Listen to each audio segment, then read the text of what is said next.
Nothing strikes fear in the hearts of cooks more than the word souffle. Well, I've got a few tricks that make my spinach and cheddar souffle come out perfectly every single time. I'll show you. First, I'm gonna make a white sauce. I'm just gonna heat up 1 cup of milk. This is really the base for every souffle. And it's as easy as making a white sauce for mac and cheese. I've got 3 tablespoons of melted butter and 3 tablespoons of flour. Cook them together for about 2 minutes. All you really want to do here is just cook out that raw flour taste. When the milk is scalded, but not boiling, so it's really hot, you'll sort of see bubbles around the edge of it. Somehow when it boils, then it gets a skin, it's a whole other thing. Just pour the whole cup of hot milk right into the butter and flour and just cook that for a few minutes until it thickens. And while that's happening, I'm gonna add some spices. Classic souffle spice is nutmeg. So there's something about it, it's just perfect with cheese. So about 1/4 teaspoon of nutmeg.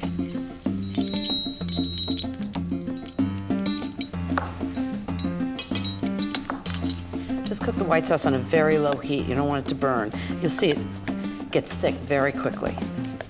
Okay, and then a little heat, just a pinch of cayenne, 1/2 teaspoon of salt, 1/4 teaspoon of pepper. Turn it off. See how nice and thick it gets? That's really just from milk and flour and butter.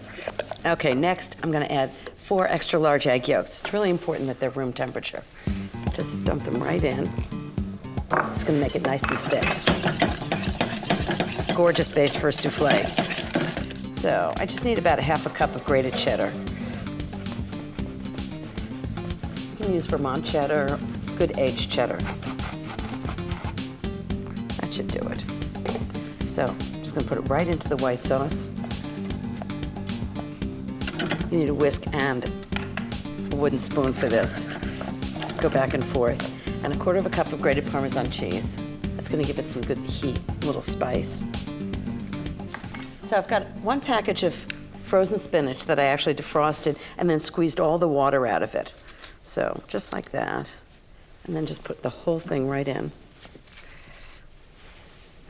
Of course, you could use fresh spinach, but it would take so much longer. So I'm just gonna put this base right into a big bowl.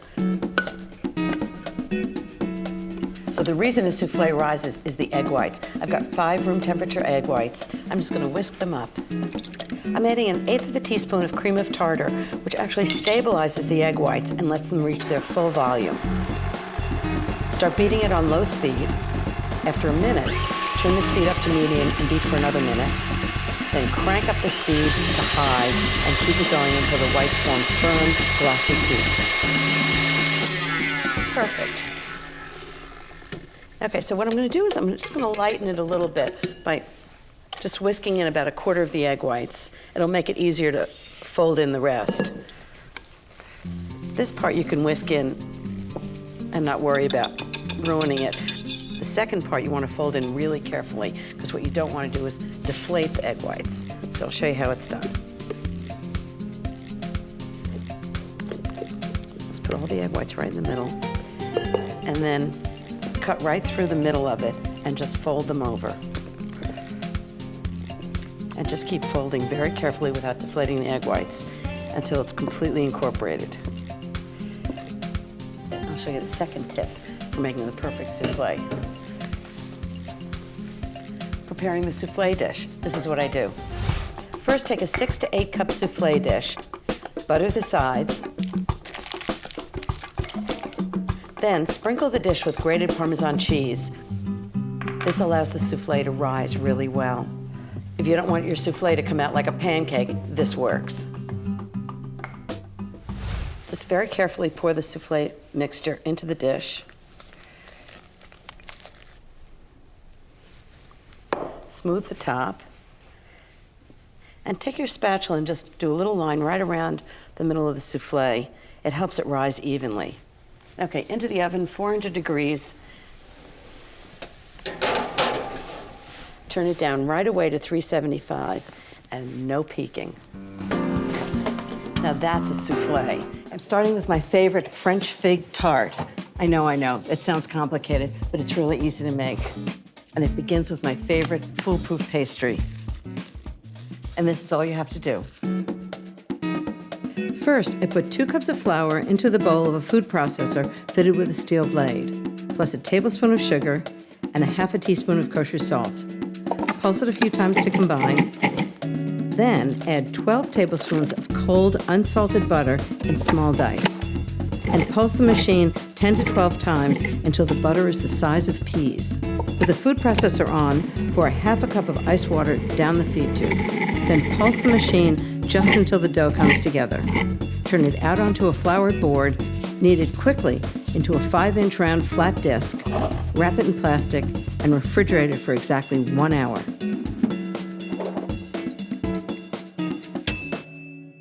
Okay, now rolling it out. I know everybody's scared of that, but it's not so complicated. So one of the things is I'm making a rectangle, and I keep the board really well floured and keep rolling it from the center out. I find rolling the pastry diagonally helps to keep the rectangular shape.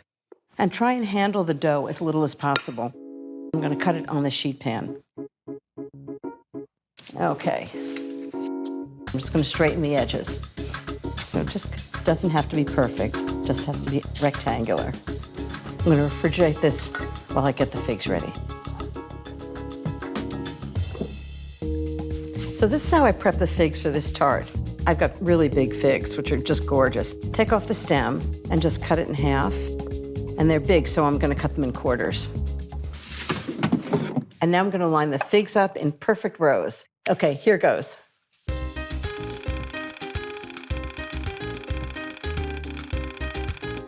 Half a cup of sugar. Don't skimp. Just evenly sprinkled all over the top. Okay, into the oven, 400 degrees. I'm going to rotate it once just to make sure the pastry browns perfectly evenly. The tart's almost ready to come out of the oven, and I'm just going to make a glaze, give it a really professional finish. So I've got about half a cup of apricot preserves, a few tablespoons of water, and just stir that around just until the preserves melt. Okay, that's it for the glaze, and I can smell the tart, so I think it's ready.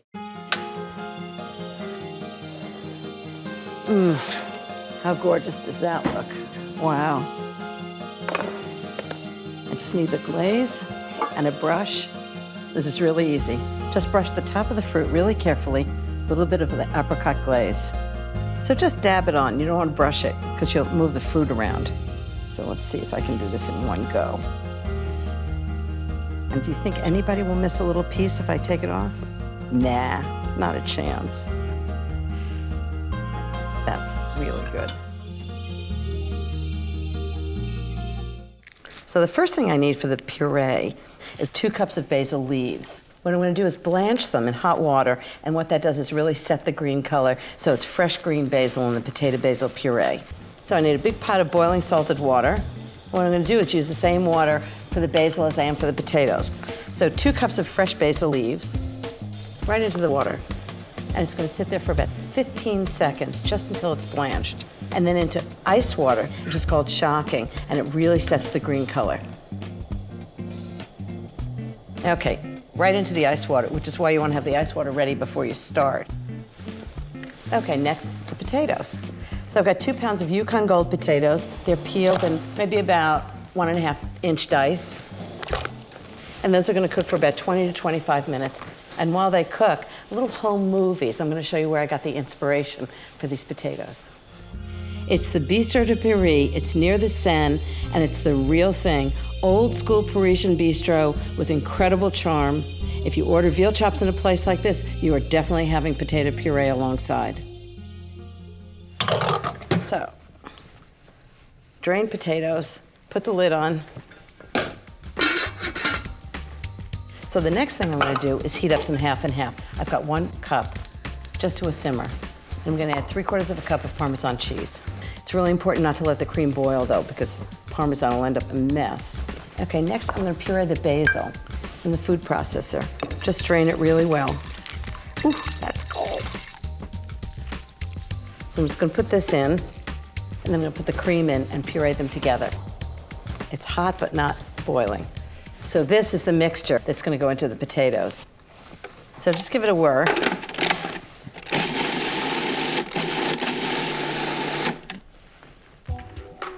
So now I'm going to show you how I make mashed potatoes, actually in the pot. And I'm just going to break them up a little bit and then turn it on. And it makes the most fabulous mashed potatoes. Light and fluffy. Okay, so these are perfectly broken up. So just very slowly add enough basil cream so the mashed potatoes are the right texture. I always save a little bit for later, just in case they get too thick.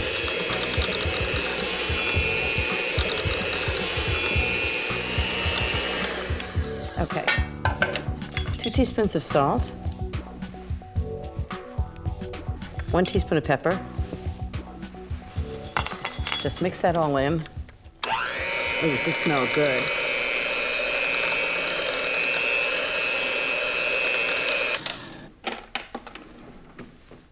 It's a tough job I have. Oh, it's smooth and creamy. The basil is, it's just delicious. You can really taste the Parmesan. This potato basil puree smells so amazing. I'm just gonna give it a whisk. It's just the right texture. You can really smell the Parmesan and all the basil. Wow. A little sprinkling of Parmesan on top. Could it look any better?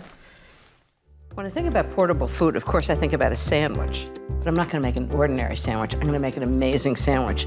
It's a tomato mozzarella pan bagnat, which is kind of a mashup between a tomato mozzarella and basil sandwich, and a pan bagnat, which is from Provence. So the vinaigrette is pretty complex. It's got lots of flavors in it, starting with 3 tablespoons of minced shallot, 2 teaspoons of garlic,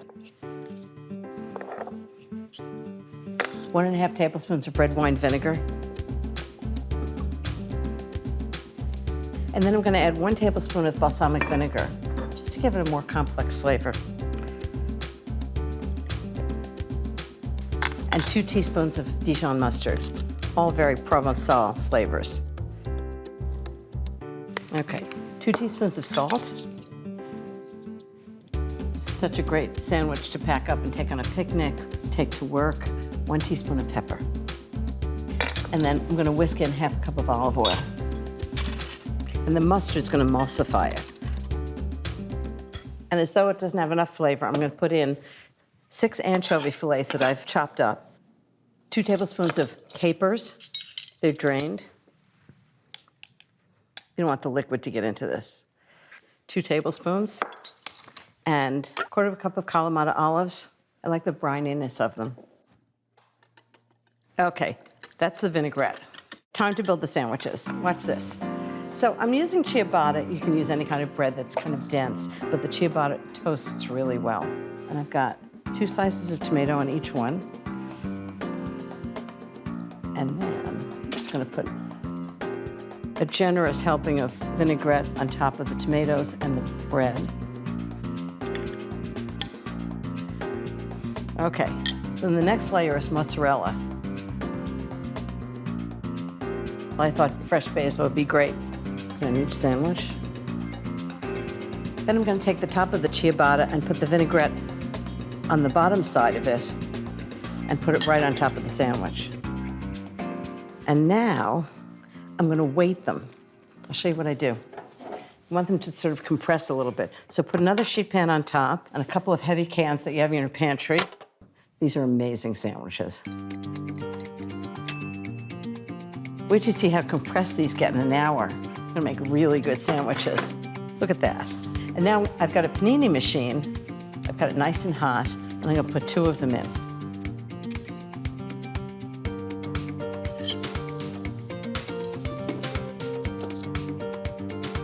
Yum. I can hear the mozzarella sizzling. I know it's done. Look how great these look. Wow. And they are hot. Look at the inside of this. Doesn't that look fabulous? All of those flavors in there. Wrap it up into a bag. Portable food. Can't wait to eat this.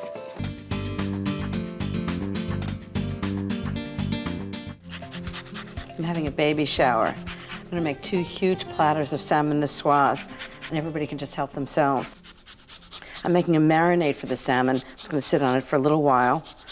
And then I'm gonna roast it at a really high temperature. It's delicious. So the first thing I need is the zest of 4 lemons. Okay, that's good. So I'm just gonna put this all in a big bowl. Next thing is 1/4 cup of olive oil, 1/4 cup of mustard. I love to use Dijon mustard. I think it has great flavor. And then I'm gonna put in lots of garlic. 4 cloves of garlic chopped right into the marinade. Make sure it's really flavorful. 1½ tablespoons of salt. 1/2 tablespoon of pepper. I'm just gonna whisk this all together and then spread it on the salmon. You know, this has great flavor. I can smell it already. So I'm just gonna put all this on top of the salmon and let the flavors get into the meat of the salmon. It'll sit for about 15 minutes, and then I'm gonna roast it at a very high temperature.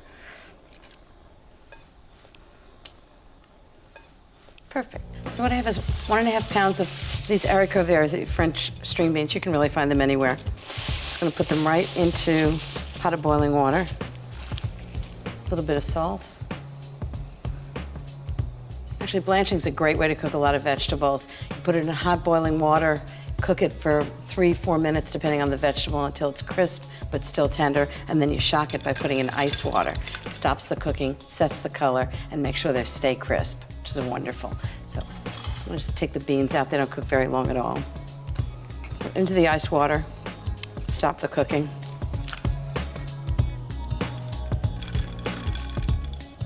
Time to cook the salmon. I'm gonna cook it at 500 degrees for about 12 to 15 minutes, and the high heat really sort of caramelizes the top. It has so much flavor. Okay, I'm gonna cook 12 eggs. I'm gonna turn on the heat, and here's my foolproof hard-boiled egg trick. Bring the water up to a boil, turn off the heat, leave the eggs in for 5 minutes exactly, and then take them out and let them cool at room temperature for 2 minutes, and then peel them. It's perfect every time. No dark circles around the yolks. Okay, I think the salmon's ready. Oh, that's perfect. It's nice and browned on the top. Wonderful. Now comes the fun part, assembling the salmon Nicoise platter. So I chilled the salmon so it flakes really nicely.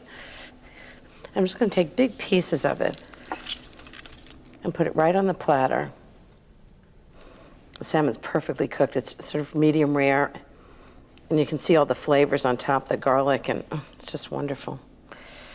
Just big, bold flakes of salmon piled up.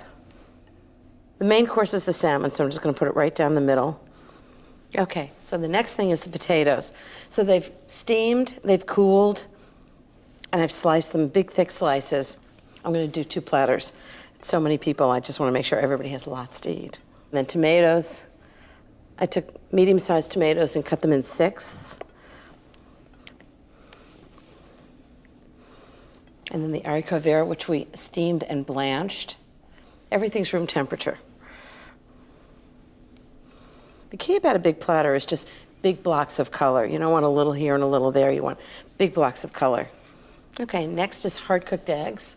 This is really classic salad niçoise. It's just done with roasted salmon, so rather than tuna, I just think it has so much more flavor. So I'm gonna do a big bunch of watercress. Instead of little bits of it around, just one big bunch. It really sort of balances the green. I have olives. Can't have a salad niçoise without olives. So instead of black olives, which we have in the gazpacho, I'm going to use green olives. And for those of us that love anchovies, just a few anchovies. But I wouldn't put it all over, just in a few places, so anybody that loves them can help themselves. Okay, the last thing is the vinaigrette.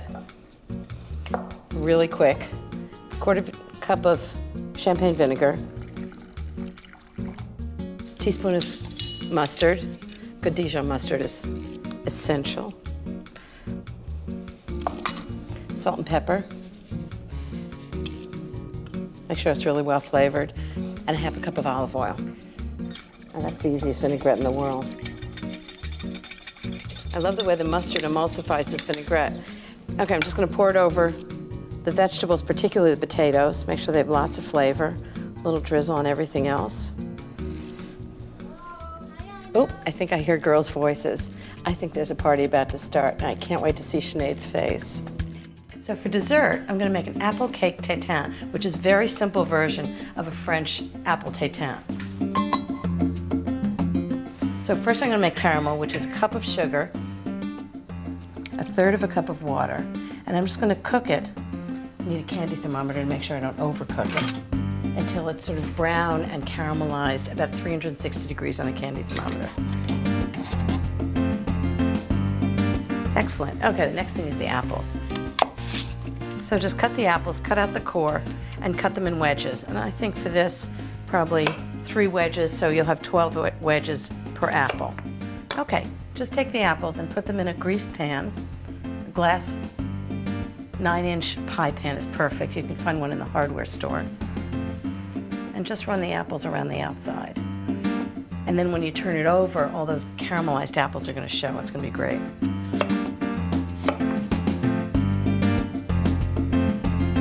Just 3 right there. You want to get them in tight. Okay, now for the gorgeous syrup. Smell, it smells great. I'm just going to pour it right over the apples.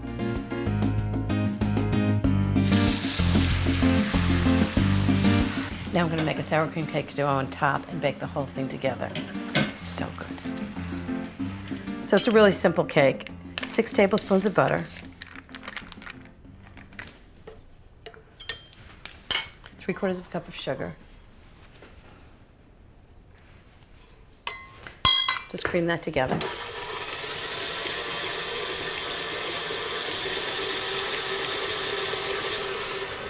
2 eggs. Okay, next ingredients are 1/3 of a cup of sour cream,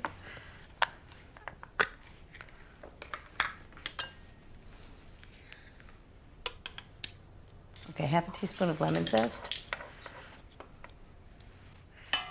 1/2 teaspoon of good vanilla extract,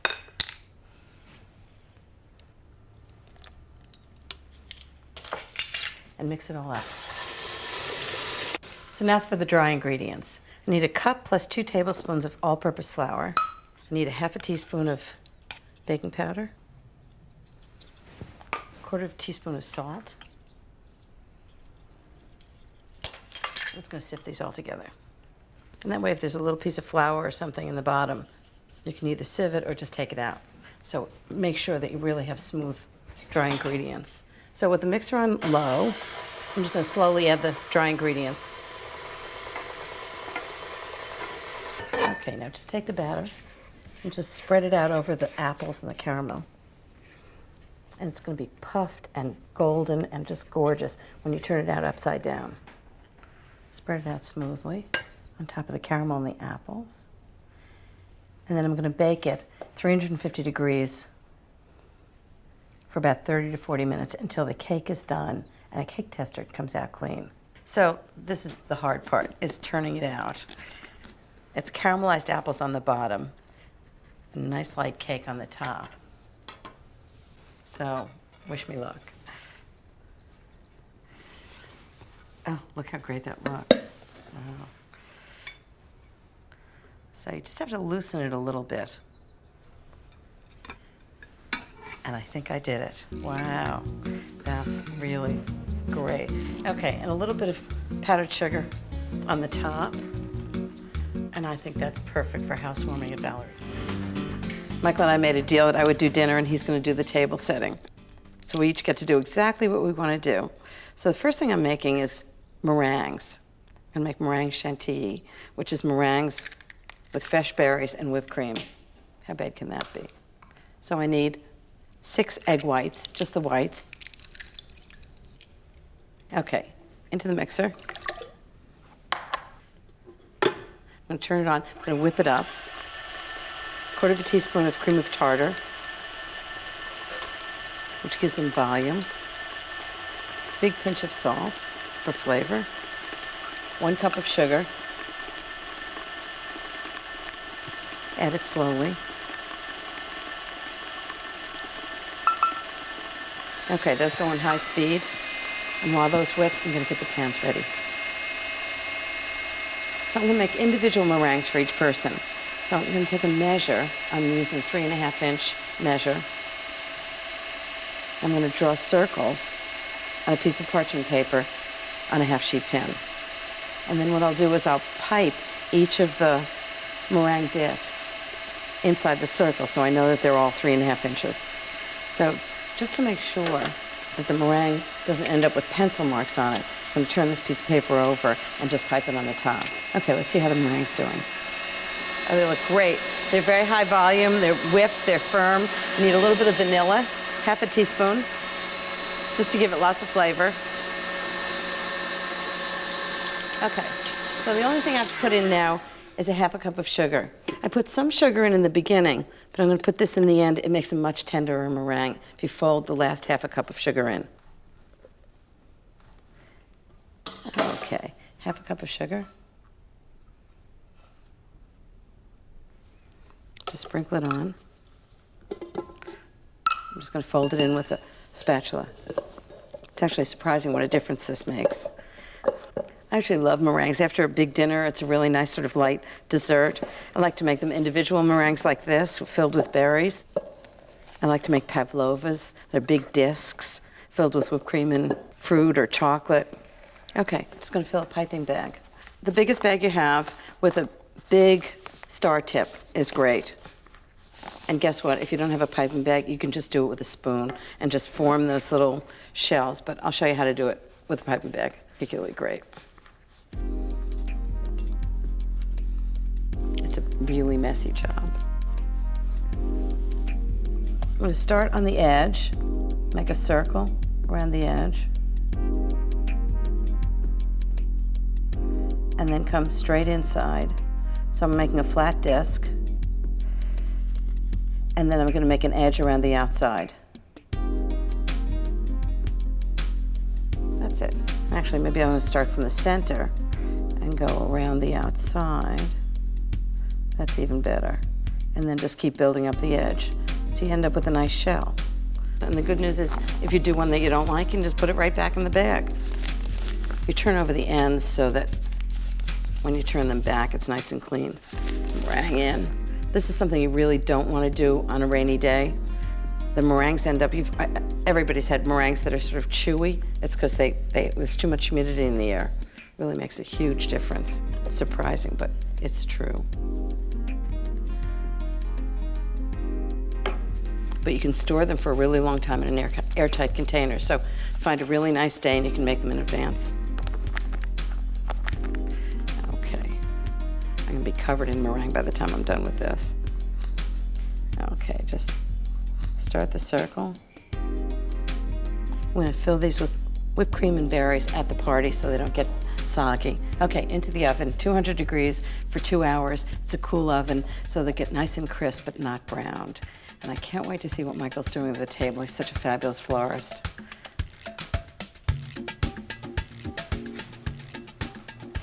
So instead of doing a flower centerpiece, I decided to just do a big mass of green grapes. And this way, if the girls get hungry, which I doubt they will, they can just steal a grape, which I think I'll do. And then just to make the centerpiece a little more special so it doesn't look like a big bowl of grapes, I just went and picked some vines out in the garden and just tucked them around.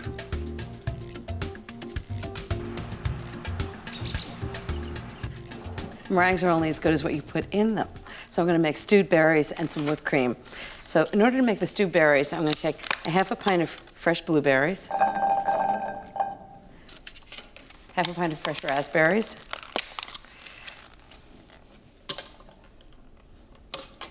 third of a cup of water, 6 tablespoons of sugar. This is a quarter of a cup. It's 4 tablespoons, so I need 1.5.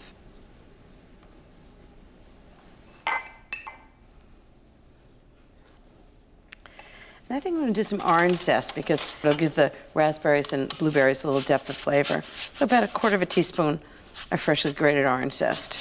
I like when something has a little extra flavor, sort of like an under flavor, that it doesn't overpower it. It just sort of hits you quietly. So 1/4 teaspoon of freshly grated orange zest. I'm just going to turn this on. So this just needs to come to a boil, and then I'm going to lower the heat and cook it for about 8 to 10 minutes until a little syrupy. Then I'm going to add lots of more fresh fruit. I think it might need a little hit at the end too, something like cognac or a liqueur. I wonder what that's going to be. I think I'll just check out the pantry. Lower the heat. Good. So I'm always looking for that one thing that like brings out the essence of a dish. You don't really know it's there, but it just tastes incredible. So for the stewed berries, black currant liqueur, cassis, a little too bitter. Oh, I know. Framboise. It's raspberry liqueur, and it's really going to make the berries come alive. So this looks done. It's been simmering a little bit. It's a little syrupy, a little framboise. About 2 teaspoons, just enough to give it a hit. Again, just a little flavor, but not to overpower it. And now, off the heat, I'm going to add 2 half pints of fresh raspberries.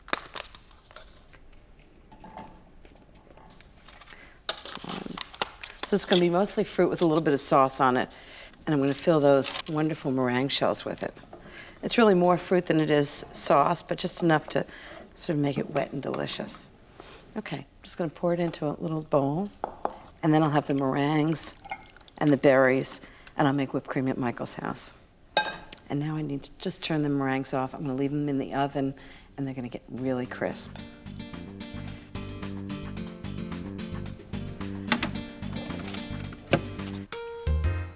I'm just going to make whipped cream for the meringues and stewed berries, and then everything's going to be done. So very cold, heavy cream, about 2 cups.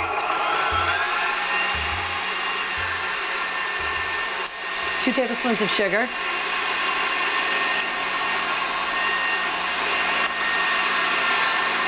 2 teaspoons of good vanilla. And I think I'm going to do something special.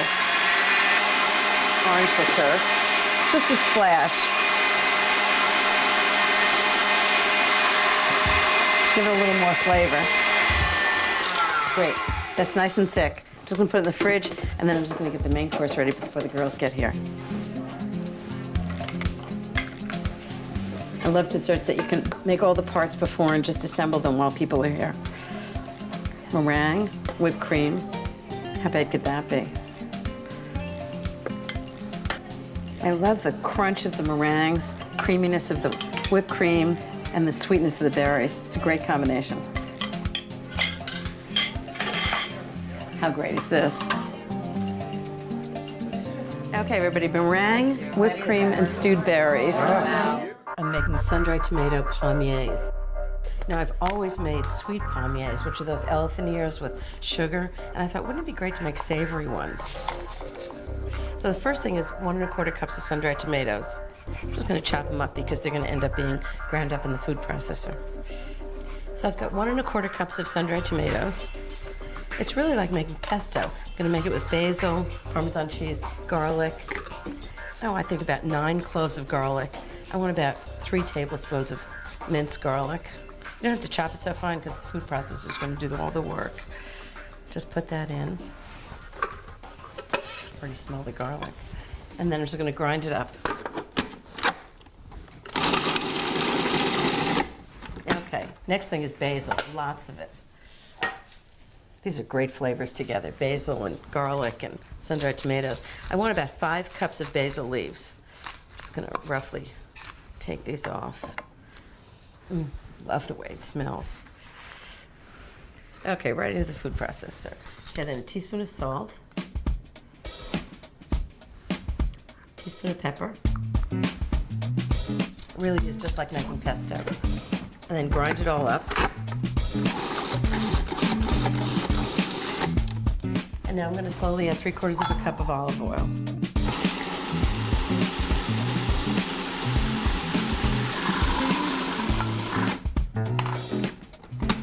And a cup of grated Parmesan cheese.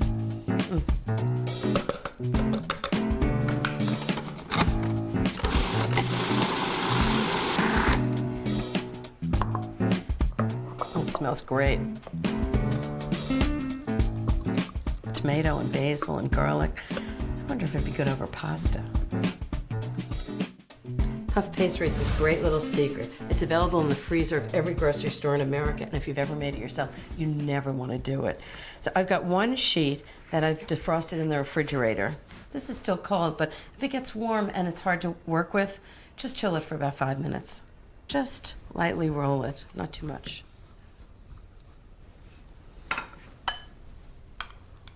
So I'm going to take some of the sun-dried tomato pesto and just put it right on top.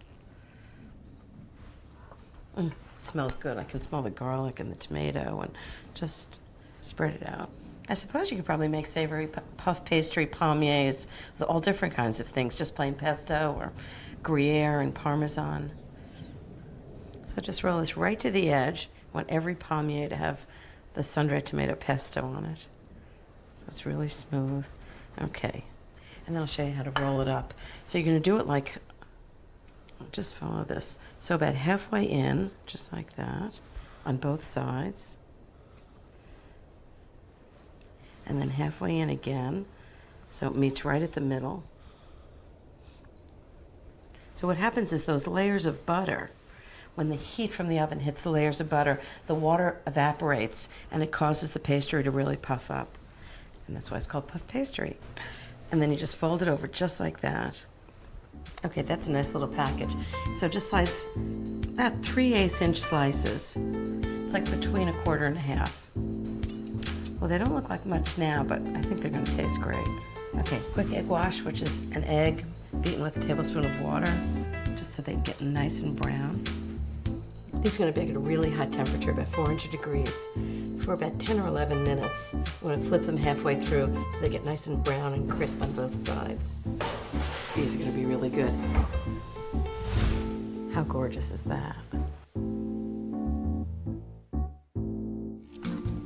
When I'm giving a dinner party, I really do try and keep things simple, sort of my way of getting back to basics. So I'm going to make a Scallop Gratin, which is a very easy dish to make. And I'm going to make it in individual dishes, which I think is a little more special and, frankly, easier for me. So I have 2 pounds of scallops. You can use bay scallops or sea scallops. Bay scallops aren't in season, so I'm just taking sea scallops, cutting them in half so that they cook more quickly. When I gave a dinner party, I used to make 1,000,000 dishes, and it would just take forever. And frankly, I don't think everybody had a better time. So now I keep it really simple, make a few really special things. Big green salad to go with the scallops, and that's all anybody needs. Okay, that's 2 pounds of sea scallops cut in half. Now I'm going to put a little white wine in each of the gratin dishes. I have 6 gratin dishes, and a tablespoon of white wine in each one. I'm using a dry white wine. I like Sauvignon Blanc, but whatever you're going to serve with dinner, make sure it's a good one. Okay, now the scallops, I'm just going to pat them dry a little bit. They'll brown better in the oven if they're a little drier.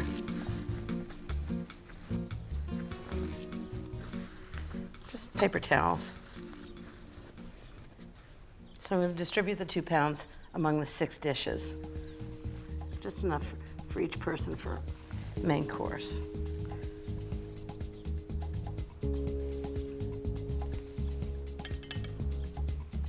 This is a great way to do a dish that serves a large crowd, because you can actually assemble the whole thing in advance, refrigerate it, and then just bake it before dinner. I'm just going to wash up and then I'll make the topping.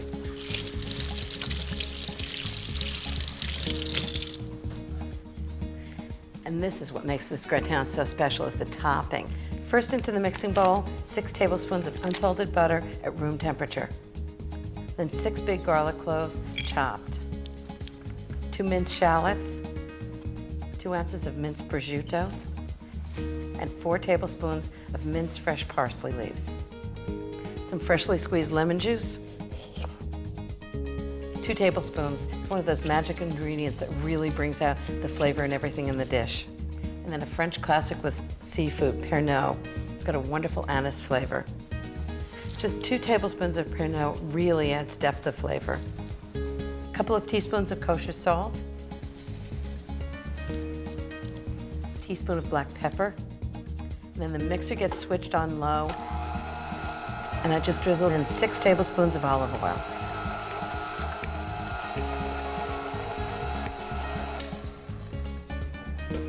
Okay, one more ingredient, panko. They're Japanese bread flakes. They're actually great. They're better than breadcrumbs because they come out much crispier. You can find them in the grocery store or in a seafood shop. So half a cup of panko, and they just get folded in with a rubber spatula. See what I mean about simple? That's really easy. I'm just gonna put this topping right on top of the scallops. All that butter and shallots, and these are no boring scallops. These are gonna be delicious. Scallops out of the refrigerator into the oven. 425 degrees for 10 to 12 minutes. And they're gonna be bubbly and hot and delicious. So for 2 of us, I've got 3 pounds of mussels. I'm just gonna fill the bowl with water and then put a little bit of flour in the water. And what this does is it gets the mussels to give up any sand that's in them. So, okay, oh, it smells like the sea. So while these are soaking, I'm gonna make a wine broth with lots of garlic and shallots. Heat up 2 tablespoons of olive oil and 2 tablespoons of butter. 1 cup of chopped shallots, right into the oil and butter. And then I need like 5 or 6 cloves of garlic. Just chop them up. This is a really garlicky dish. It's wonderful. Okay. I'm just gonna cook these for a few minutes until the shallots are translucent and the garlic's cooked. In the meantime, I'm gonna get some tomatoes ready. I need about 1/2 cup of canned tomatoes. I'm just gonna chop them up in the measure. They don't have to be perfect, just a rough chop. Okay, now I need a little saffron, which I love. It's the stamens of crocuses, which is why it's so expensive. I'm just gonna put about 1/2 teaspoon of saffron in. Can smell the saffron already. Need some fresh parsley. Okay, right in. Some fresh thyme. Not the stems, just the leaves. That's about 1/3 cup of parsley, about 1 tablespoon of thyme. Okay, that should do it. Okay, now I need 1 cup of white wine. I picked a really nice dry white wine, something I drink for dinner. And this is what's gonna steam the mussels. Now I'm gonna see how the mussels are doing. So they've been soaking in the flour. And you can feel a little bit of sand, so it was good that we did it. And just make sure they're all closed really tight. So this one doesn't seem to want to close, so I'm going to discard that. I'm just going to take them out of the water, drain them into the broth.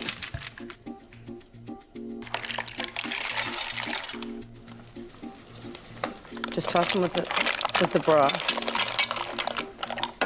I'm gonna put on the lid, 8 to 10 minutes, and dinner's ready.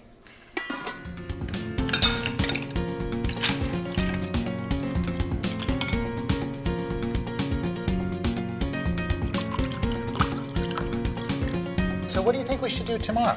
You know, I was thinking, let's just really take a little vacation and go to Sag Harbor. I'll take you for a walk. On the dock? Yeah, we'll look at the boats. Okay. Walk down Main Street? That's delicious. What a wonderful Saturday night dinner. I'm gonna make French chocolate bar. It's so delicious. First thing I wanna do is roast some cashews, 350 degrees for just a few minutes. Okay, while those are baking, I'm just gonna chop up some chocolate.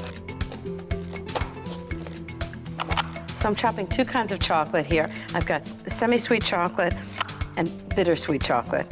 I just think one's a little too sweet, one's a little too bitter for me, but you can do whatever combination you like. And I'm doing about 7 or 8 ounces of each one. There are a lot of recipes for chocolate that actually call for tempering it, which is a whole process that I really can't be bothered with. So the tempering, what it does is stop the chocolate from turning gray the next day. So I figured out the easiest thing to do was make it the same day as the party. So I'm just gonna stir this over simmering water. You don't want it too hot, just until it's melted. Okay, I'm gonna go get the cashews out of the oven. They just smell so much better when they're roasted just a little bit. It really brings out the flavor. Looks like the chocolate's melted. Just take it off and let it start to cool. Okay, cranberries. which just go in as they are, and some apricots I'm going to chop up because they'd be too big. Good thing about this kind of a chocolate bark is you can do anything you want. You could even put trail mix in if you wanted to. Usually American bark like this has the nuts and raisins and fruit all mixed in. But in France, what they do is they do a sheet of chocolate and have all these things on top so you can see them. Look so much prettier. Okay, so now I'm going to show you what I'm going to do. So I'm going to take half sheet pan lined with parchment paper. And I'm going to roughly measure a square about 9 inches by 10 inches. And then to make sure I don't get pencil on the chocolate, just turn it over. And take the chocolate and just pour it in that square. And don't worry, it's going to be a little thicker in some places than others, but that's the nature of chocolate bark. Just spread it right into the corners. It's going to be a rough rectangle. Look how nice and shiny the chocolate is. And now I'm just going to put everything on top of the chocolate. So just a handful of cashews, and a handful of chopped apricots, and a handful of cranberries. And I'm just going to let this rest for 2 hours at room temperature, and we're going to have chocolate bark. So I've got the chocolate bark. I'm just going to cut it in small squares. See, it's amazing. This really just hardened at room temperature. Okay. This looks fantastic. Gratins are a great way to make vegetables, particularly because they can be made in advance and then reheated later. So I'm going to make a zucchini gratin. The first thing I did was saute some onions, about a pound of onions and some butter, cook them at a really low temperature so that they're going to cook really slowly and caramelize. Delicious. Just leave that for a minute. Now I'm going to cut up 2 pounds of zucchini. Traditionally, the French make potato gratins, but you can make it everything from butternut squash to tomato gratins. So I'm just going to cook this with the lid on for about 10 minutes so the zucchini gets a little bit cooked. So I'm going to heat a cup of milk. Okay, so the next thing is I'm going to season the zucchini. 2 teaspoons of salt. It already smells good, the onions and zucchini together. 1 teaspoon of pepper. Try and use freshly ground pepper if you can. And a 1/4 teaspoon of nutmeg. It's really a classic gratin spice. I'm just going to cook that for about 5 minutes. I need about 3/4 cup of breadcrumbs, 3/4 cup of grated Gruyere, and that's going to become the topping. Okay, now I'm going to add 2 tablespoons of flour, just to make a little bit of a thick sauce.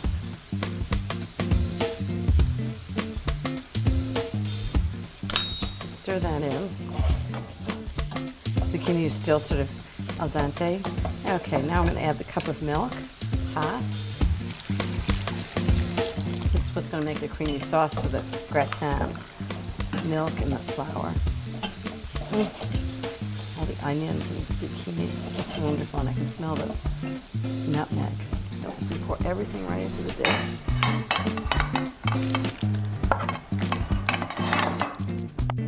Totally delicious. Topping, the Gruyere and breadcrumbs. It's the cheese and the crumbs that's going to make this nice and brown and crusty on top. It's a great contrast to the creamy zucchini. Okay, now to add a little extra richness, a little bit of butter dotted on the top, makes it nice and brown, just a little. So now what I'm going to do is I'm going to bake at 400 degrees for about 20 minutes, then I'm going to take it out and cool, and Genevieve can reheat it just before dinner. When I ask my friends what their favorite dessert is, they always say, croissant bread pudding. So that's what we're going to make for dinner tonight. And what's amazing is it's so easy. So the first thing I'm going to do is make the custard. I have 3 whole eggs and 5 egg yolks, and I'm going to add in 5 cups of half and half. I know, it's a lot of half and half, but I wouldn't recommend you eat this every day. It's a special occasion. Whisk that in. And then I need 1.5 cups of sugar and 1.5 teaspoons of vanilla. The good news is you're not going to believe how easy this is to make. Whisk that all up. This is really like a bread pudding, except I'd sort of turned up the volume and made it with croissant. So that's it for the custard. So I'm gonna get my dish ready. So I'm gonna cut these croissants. These are a little stale. They came out of the freezer, they were left over. You can use fresh croissant, but it's really better, interestingly, to use stale ones because they're drier and they absorb that custard better. I actually decided to try it with croissant because I thought they're sort of lighter and airier than bread, and I thought it'd be really nice to see how it worked. I have about 6 croissants here, but you can really use as many croissants as will fit in the pan. You want 2 layers of croissant. This has about a cup of raisins in it, and I put the raisins actually between the layers of croissant because if they end up on top, they'll burn when they bake.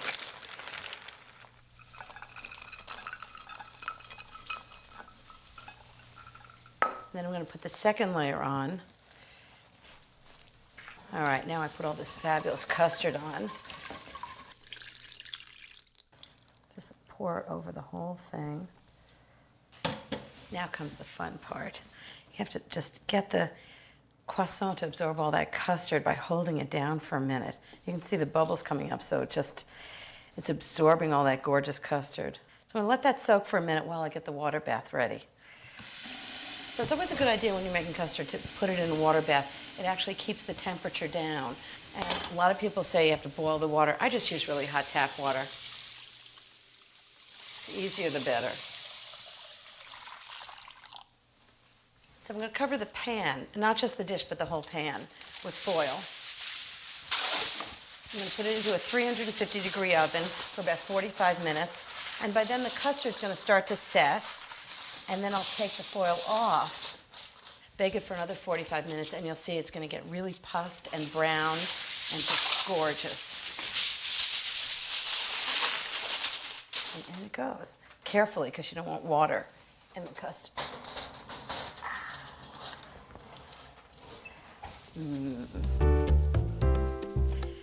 So the croissant bread pudding's been baking for about 45 minutes at 350, and now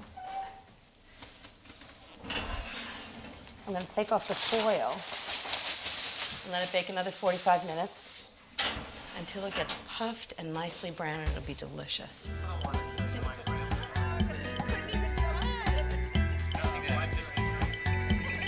I'll be the Barefoot Contessa, and he can be the Barefoot baby. I'm just going to get the croissant bread pudding out of the oven.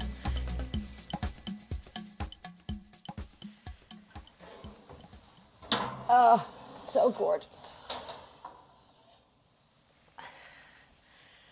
Let it rest on top of the stove.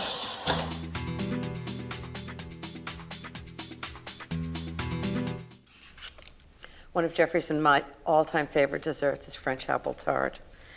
And the amazing thing about it is it looks really complicated. It is so easy. You won't believe it. You really can make it at home. So I'm starting with 4 Granny Smith apples. You can really use any apples, but you want them to be very crisp and tart. I'm just going to cut them in half. And I use a melon baller to take out the center core. And then just use your knife to take out this little bit of core. All you want is just apple, just like that. And I'll show you how to cut it. So I'm just going to slice this very thinly, about 1/4 inch thick. Try and keep them as uniform as you can. Small, sharp knife. And now I have the pastry chilling. I chilled the pastry in the refrigerator. It's really important to let it rest. I know pastry sounds daunting, but this one really is easy. I'll show you how I did it. I make it in the food processor. First, 2 cups of all-purpose flour, then 1/2 teaspoon of salt, and a tablespoon of sugar. Pulse it a few times just to combine. Next, 12 tablespoons of diced cold unsalted butter. Remember, ice cold butter is the key to really good pastry. That gets pulsed until the butter is just the size of peas.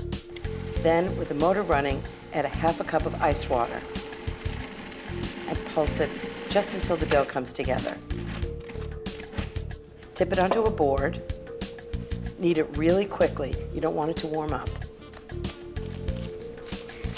Then wrap it in plastic and refrigerate it for at least an hour.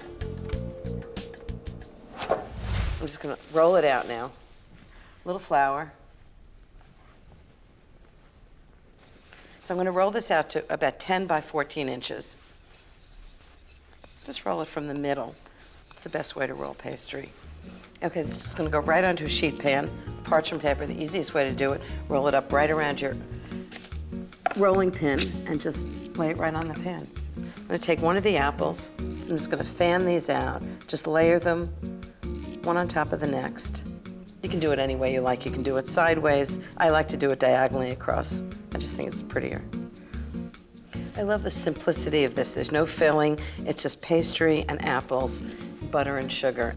You can do it with peaches or you can do it with pears, but I have to say my favorite is apples. And if you do it with other fruit, you want them to be really firm. You don't want them too juicy, otherwise you'll end up with a mess in your oven. Okay, that's the apples. Now some sugar. Half a cup of sugar. I know this seems like a lot of sugar for a small tart, but what it's going to do is caramelize the apples. It's going to mix with the juices of the apples when it bakes, and it's going to be just fantastic. So believe me, you need to use the whole half a cup. Okay, now some really ice cold butter. About a half a stick of butter, and it's chopped up in small dice, and I'm just going to distribute it, and it's going to mix with the sugar.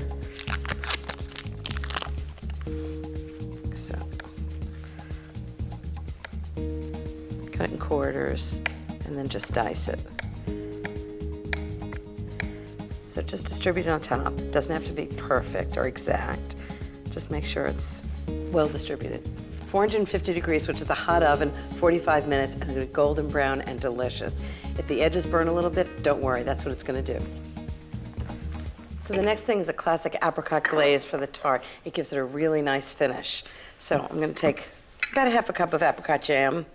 If you can find apricot jelly, it's even easier, but I can never find it. I'm just gonna put some in a pan. It doesn't have to be an exact amount.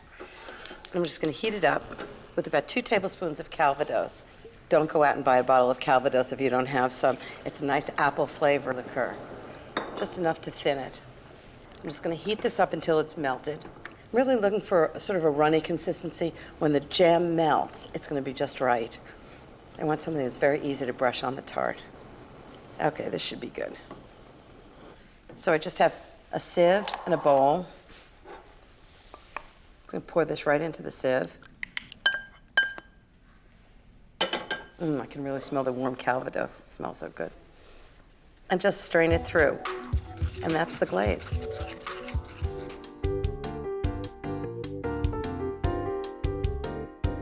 Gratins are terrific.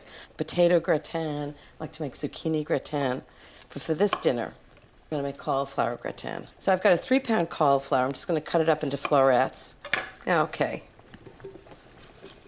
Big pot of boiling salted water. That's just gonna boil for about 5 or 6 minutes until the cauliflower is just tender. In the meantime, I'm gonna make a delicious white sauce. The first thing I'm gonna do is I'm gonna heat up 2 cups of milk. In the meantime, I'm gonna grate some cheese. I need about 3/4 of a cup of Gruyere. About half of the cup is gonna go into the sauce, and then I'm gonna put some on top. It gets all brown and delicious. Okay. So about 2 tablespoons of butter. Okay, 3 tablespoons of flour, all at once. So I'm just gonna cook the flour and the butter together. It actually becomes like a paste. Just gonna pour the milk right in. Whoa, really hot.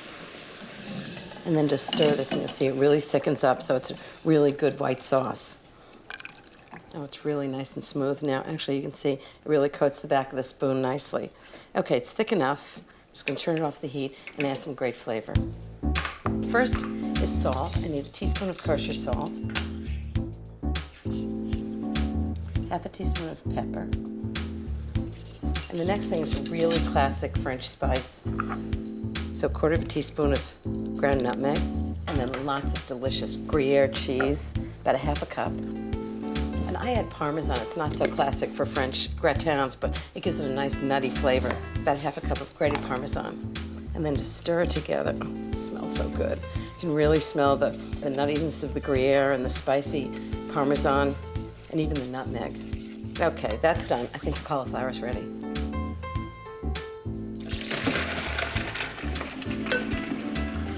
nice steam bath. And this is the gratin dish I'm gonna use. It's about 8 by 11, but it doesn't have to be exact. So the first thing I'm gonna do is put about 1/3 of the sauce in the bottom. It even looks like it has a lot of flavor, doesn't it? And then the cauliflower. And then the rest of the sauce. That actually looks good already, but I'm gonna make a nice crumb topping so it gets brown and crusty. It's gonna be so good. Okay, so I need a little bit of butter.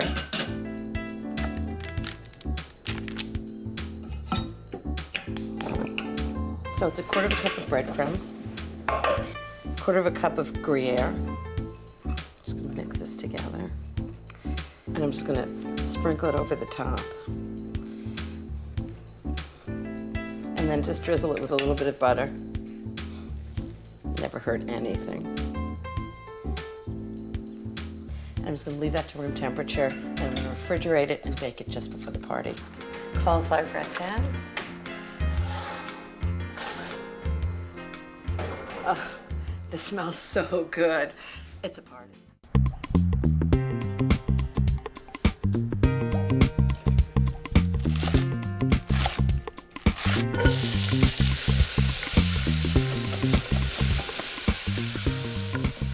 Shrimp bisque, I love it, but every recipe I've seen is really complicated. I decided I'm gonna see if I can make a really simple version that's just delicious. I bought fish stock, and I've added the shrimp shells to it to give it even more flavor.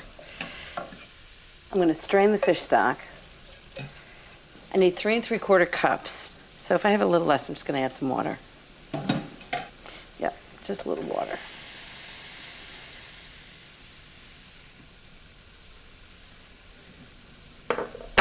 Okay, so first thing I've done here is sauteed 2 cups of leeks and 3 tablespoons of olive oil.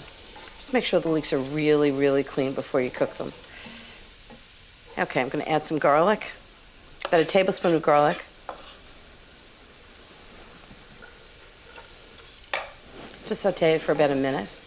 I actually love shrimp bisque. I like that rich shrimp flavor and a little bit of sherry. So the next thing I need is a little bit of cayenne pepper. Just a pinch, not too much. You don't want it to overpower the shrimp. And just cook that together. Okay. And then 1 pound of shrimp. This is where the shells came from. And just cook the shrimp for about 3 minutes until they're just perfectly pink and just tender. When the shrimp's cooked, I'm gonna add the rest of the ingredients and have a really rich, delicious shrimp bisque. Well, I can't make good shrimp bisque without sherry, but I've actually decided a little cognac would help it too. So I'm going to start with 1/4 cup of cognac. Just going to pour it right into the shrimp and leeks. Let it cook for a minute. That smells good. And 1/4 cup of dry sherry.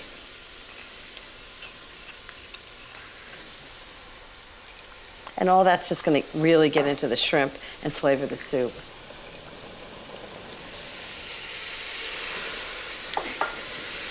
Now that smells like shrimp bisque. Shrimp and sherry, so classic. Okay, I'm gonna puree this now. I'm gonna just put it right into the food processor.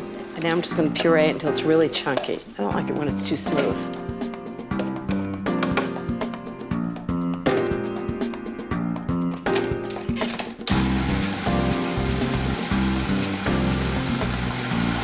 Okay, that's perfect. So now I'm gonna make a white sauce that's gonna be the base of the soup. This white sauce is really the same kind of white sauce I made for the lasagna. I'm starting with 1/2 stick of butter, and 1/4 cup of flour. I'm gonna cook it over medium-low heat for about 1 minute, just to cook the flour. Then I'm adding 2 cups of half and half. I'm just gonna stir this until the half and half gets hot and it thickens with the flour. So far it's been pretty easy. Okay, the next thing I'm gonna put in is the pureed shrimp and leeks. Really smells good. You can smell the cognac and the sherry. That's gonna have so much flavor. The fish stock, 3 3/4 cups.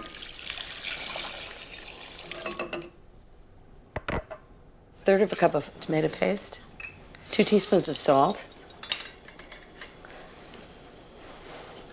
and 1 teaspoon of pepper. And that's it. Just going to stir it up and just let this simmer. All the flavors are going to go together. It's going to be rich and delicious, I hope.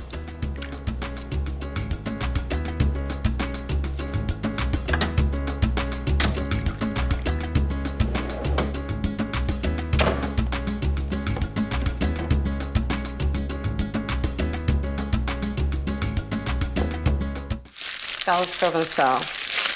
I love making these. I know they're really fresh. Jeffrey and I just got them. It's about 1 pound of scallops, and the first thing I'm going to do is just salt and pepper them. Sometimes people salt and pepper the flour, but I think it never really gets into the scallops, so I'm going to salt and pepper them first and then flour them. So, 3/4 of a teaspoon of salt, lots of pepper, a little flour. And what the flour is going to do is going to sear the scallops really nicely, but it's also going to get into the sauce, so it's going to thicken the butter and lemon sauce. Okay. 2 tablespoons of butter.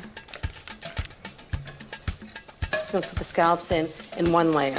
I'm going to cook them on medium heat for about 2 minutes, and then I'll turn them and add lots of flavor. In the meantime, I'm going to chop up some shallots. So 2 big shallots.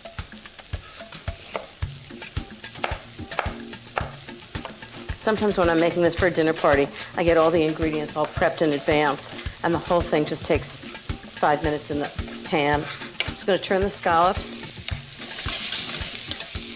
Perfect, they're nice and brown. And see, the browning sort of sears them, gives them lots of flavor.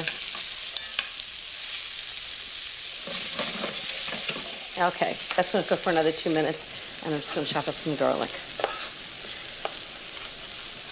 So I'm going to chop up these ingredients and then just add them to the pan and make a sauce with butter and white wine. It's going to be just delicious. And in order for it to be really Provençal, parsley. So I need about 1/4 of a cup of chopped parsley. How bad can that be? Okay, just a rough chop. Okay, now for the sauce. I've got all my ingredients ready. So I'm just going to put 2 tablespoons of butter in. I'm going to put in the shallots, the garlic, and parsley, 1/4 cup of parsley. And just saute this all together so you can smell the garlic and the shallots and parsley together. Just about 2 minutes on the saute pan. And then 1/3 of a cup of white wine, and that's going to get all the brown bits in the bottom of the pan into the sauce.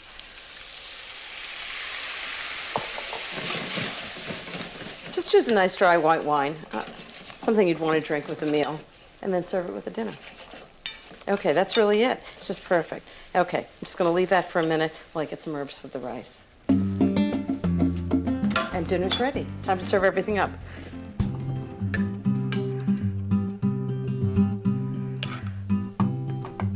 I think I'm going to make Croque Monsieur, which is like a French ham and cheese sandwich. So the first thing I need to do is make a roux, which is a white sauce.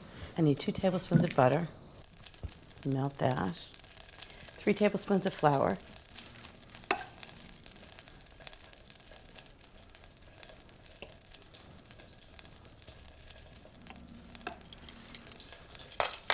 And you just dump the flour in all at once. Cook it over low heat, just for about a minute or 2, until the flour is a little bit cooked. White sauce is a really convenient thing to know how to make. It's great for thickening things like chicken pot pie. It's great in gratins. Now what I'm going to do is add 2 cups of scalded milk. That's milk that's heated just below the boiling point. And just cook that until it thickens. Just stir it the whole time so it doesn't burn. Okay, it's thick. Just below the boiling point. So now I'm going to add a teaspoon of salt, half a teaspoon of pepper, and a pinch of nutmeg. It's classic in white sauce.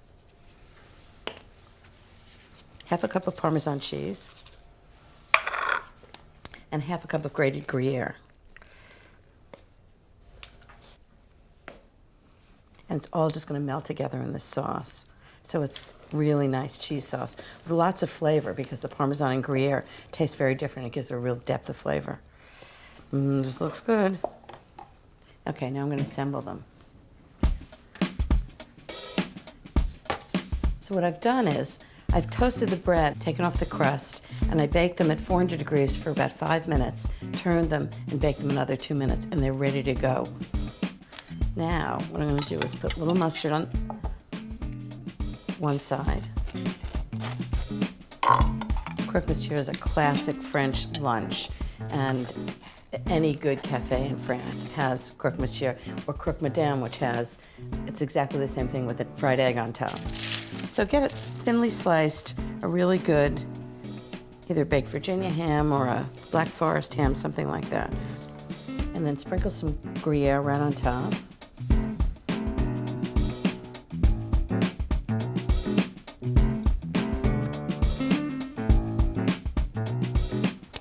Other slice on top of that.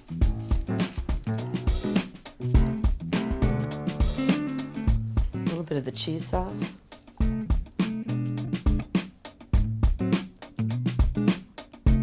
This is really cheesy.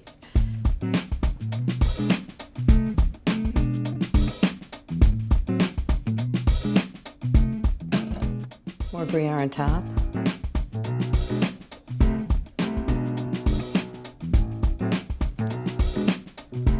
Bake these at 400 degrees for 5 minutes, and then I'm going to broil them for 3 to 5 minutes. They'll be nice and brown and crusty on the top.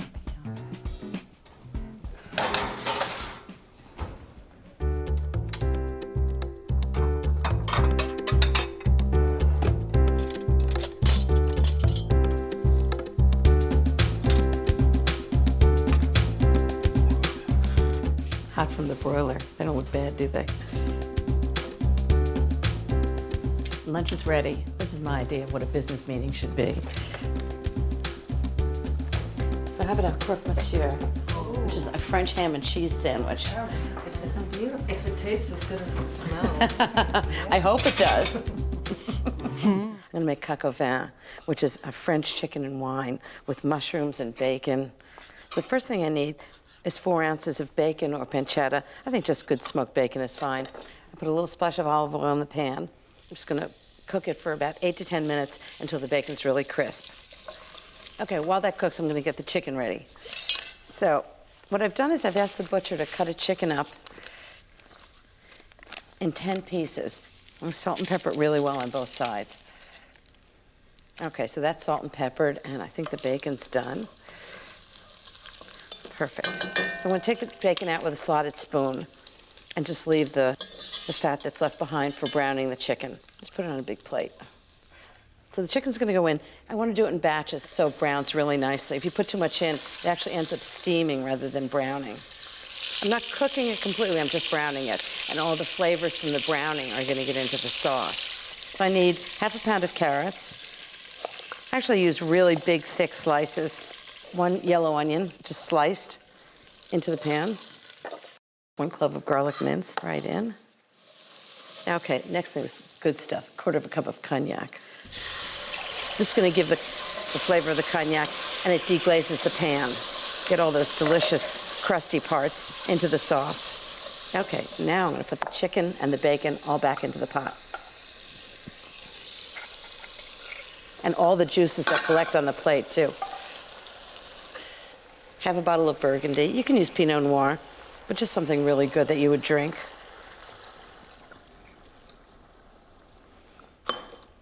Cup of chicken stock.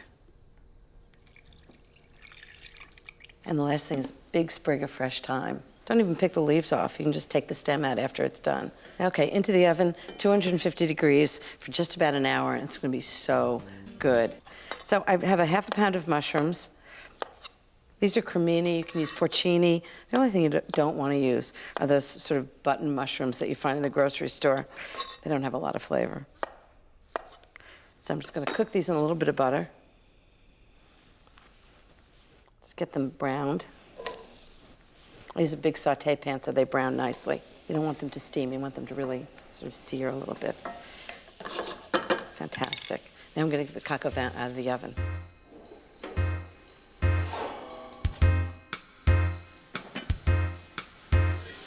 This smells so good.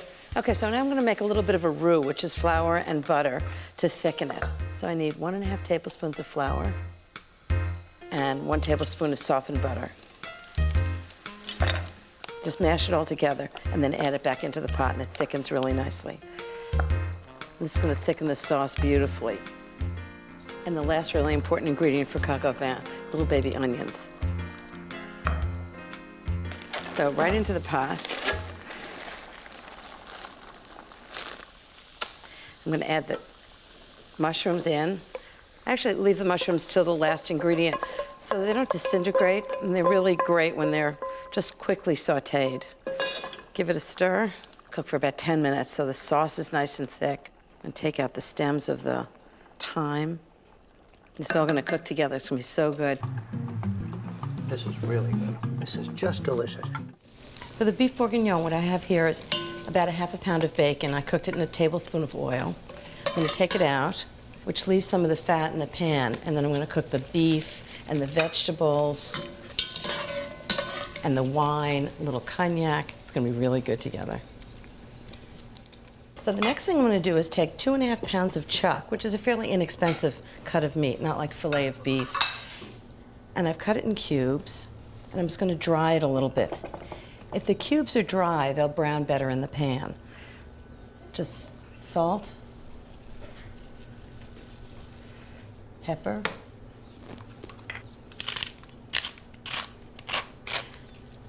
and then I'm going to brown them in the pan.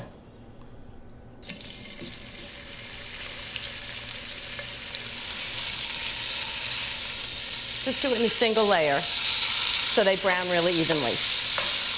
I'm going to take this and take it out of the pan onto the plate with the bacon and just put it all together. You want to save all the juices, and it's all going to go back in the pan later. Okay, and then the next thing I'm going to do is put in the rest of the meat. This is a really traditional French recipe, and I just think it's a much easier way to make it. It takes much less time. Okay, that's done. I'm just going to take this out. It smells so good already. Now I'm just going to finish prepping the vegetables. I have a pound of carrots. And now what I'm going to do is throw them into the pot with all the juices from the beef and the bacon.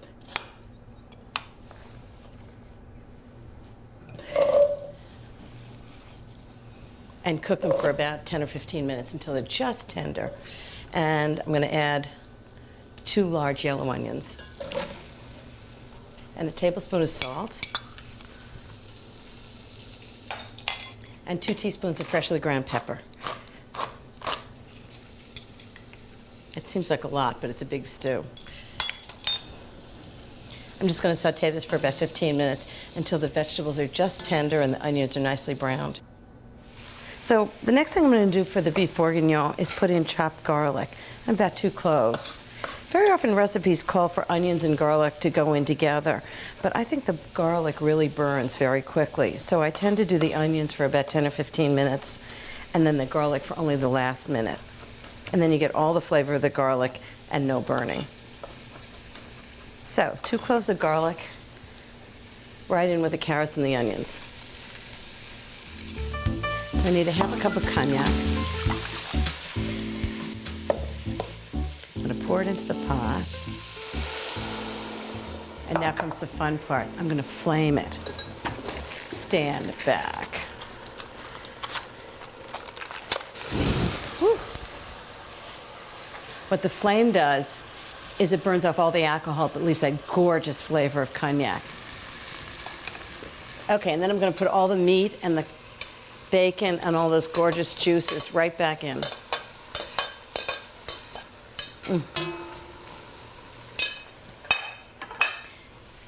And then a whole bottle of red wine, good red wine. You want to make sure it's wine that you drink. And actually, you can even serve the same wine with dinner.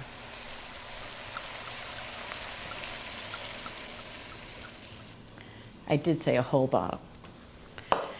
And then I'm going to add a little bit of beef broth. Just want enough so that it covers, almost covers the meat, but not quite. And don't spend days making beef broth. A can of it is just fine. Tablespoon of tomato paste. I actually get it in a tube, so it's really easy to keep stored in the refrigerator. Okay. Keep it nice and fresh with the top on. And the last thing here is fresh herbs, fresh thyme.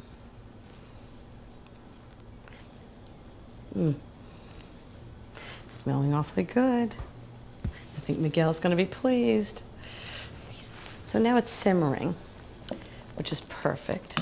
Now this is the other novel thing about this recipe. Instead of cooking it on top of the stove, as most beef bourguignon is, and I'm endlessly fiddling, turning up the heat, turning down the heat, I discovered that if I cooked it at 250 degrees in the oven for an hour and 15 minutes, instead of like 2.5 hours as they usually are, it comes out perfectly done.